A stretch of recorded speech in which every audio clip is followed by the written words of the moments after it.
여러분들 다 아시죠? 우리 그 소프트웨어 개발자의 목상이신 우리 안철수 하이스텍 교수님이십니다. 큰 박수로 환영해 주시면 감사합니다.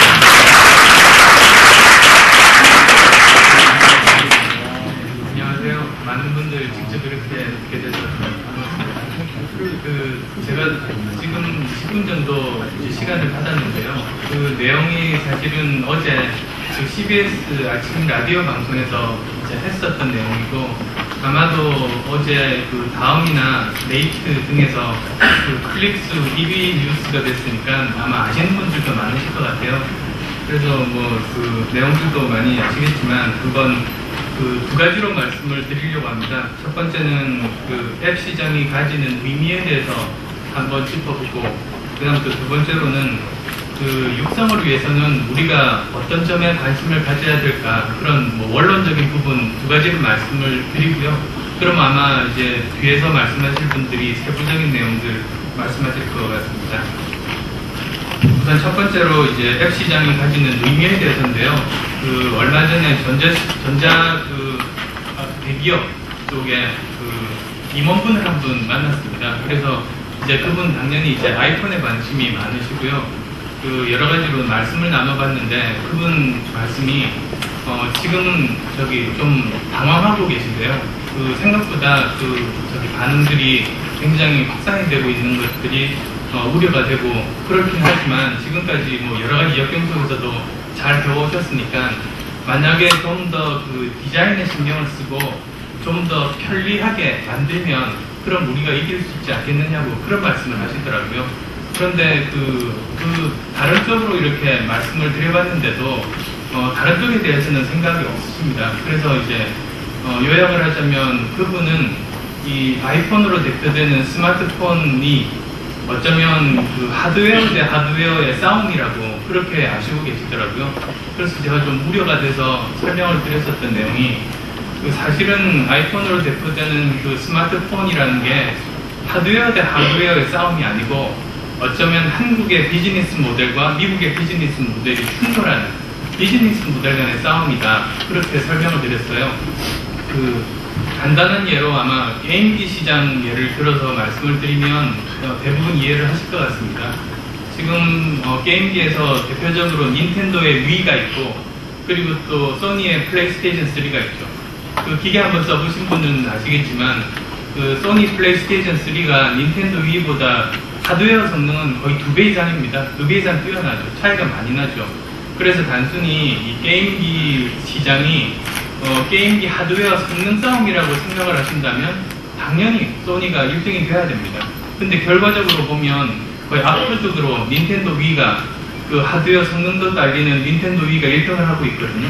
근데 그 이유는 뭐냐면 그 게임의 룰이 완전히 달라서 그런 것 같습니다.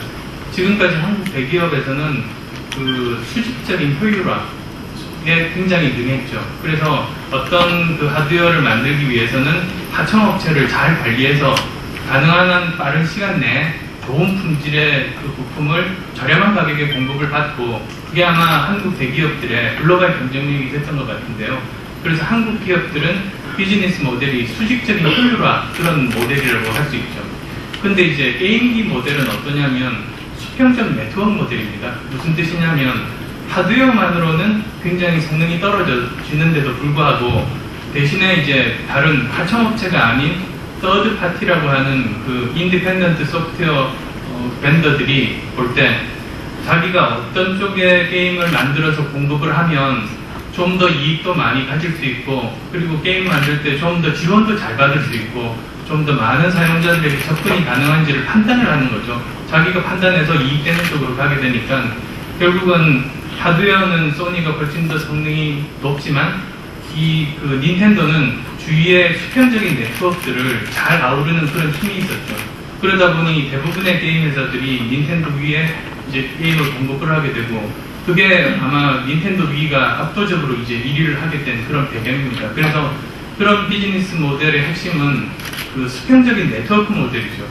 나와 상관없는 독립적인 사람을 내 편으로 끌어들여서 세력을 확보를 하게 되면 그 전쟁에서 이기는 그런 방식, 그런 것들이고요. 그게 뭐 단지 그런 게임기뿐만 아니라 구글도 아마 같은 맥락인 것 같습니다. 우리나라에서 검색과 구글의 검색 방식이 다른 거는 구글의 검색은 검색을 하면 클릭을 하면 바로 이제 그 사이트로 이렇게 넘겨주는 데 비해서 우리나라에서는 지금도 뉴스는 그렇지는 않게 바뀌었지만 대부분이 이제 수직 계열화죠.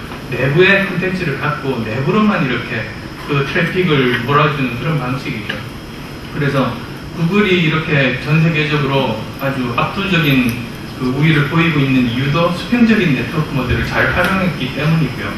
그래서 이제 아이폰의 이런 비즈니스 모델도 같은 맥락으로 아이폰 자체가 물론 하드웨어도 디자인도 예쁘고 성능도 뛰어나지만 사용하기도 편하지만 그 배후에는 이런 앱이라든지 또는 아이튠즈를 통해서 받을 수 있는 여러 가지 콘텐츠들이 수평적으로 잘 결합이 되어 있는 거죠. 그래서 이제 그런 것들이고요. 그래서 아마 대부분 여기 계신 분들은 스마트폰에 관심이 많으시리라고 생각하는데 그것 말고도 이제 요즘은 보면 페이스북으로 대표되는 소셜 네트워크 시스템들 아시죠?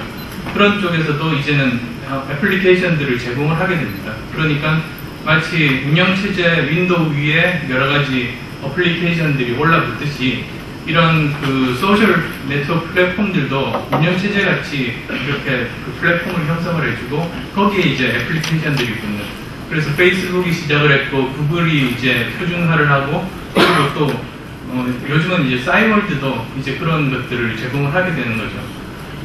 제가 사실은 그래서 몇 년 전부터 이제 그쪽에 관심이 많았습니다. 그런 수평적인 모델 자체가 상생이라는 의미에서 굉장히 중요한 역할을 담당하는데 그게 실제로 현실에서 구현이 어떤 방식으로 일어나면 서로에게 아이디어란 환경일까에 대해서 많이 고민을 했었는데요. 그러다 보니 눈에 띈 게 이제 페이스북의 앱스토어들이었습니다. 그 아이폰 앱스토어 이전에 이제 페이스북 앱스토어가 사실은 제가 먼저 관심을 뒀었던 거고요. 그래서 저 안녕부서에서도 지금 대부분은 CEO가 직접 경영을 합니다만 안녕부서 내부에 이제 고슴도치 플러스 팀이라고 있는데요. 거기서 하는 일들이 페이스북 앱스토어에서 앱을 공급을 하고 그리고 또 이 싸이월드 쪽에 앱스토어에서 앱을 공급을 하고 그런 것들을 지금 하고 있고 그쪽은 제가 직접 이제 관여를 하고 여러 가지 조언들을 해주고 있는데 그래서 같은 맥락이죠. 그리고 그래서 여러 가지 그 게임기라든지 구글의 비즈니스 모델이라든지 아이폰의 앱스토어라든지 또는 소셜 네트워크 플랫폼에서의 앱들이라든지 이 모두가 이제는 그 수평적인 네트워크 비즈니스 모델이 이제 들어오게 되는 겁니다.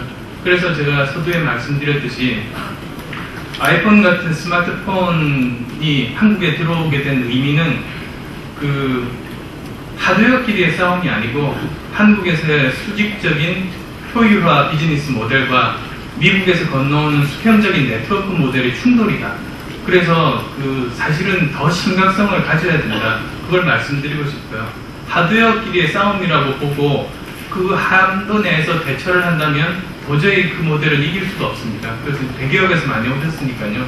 이번 이런 것들을 좀 더 폭을 넓혀서 비즈니스 모델 관점에서 바라보시면 아마 대처가 해주실 수 있지 않나 하는 생각이 듭니다.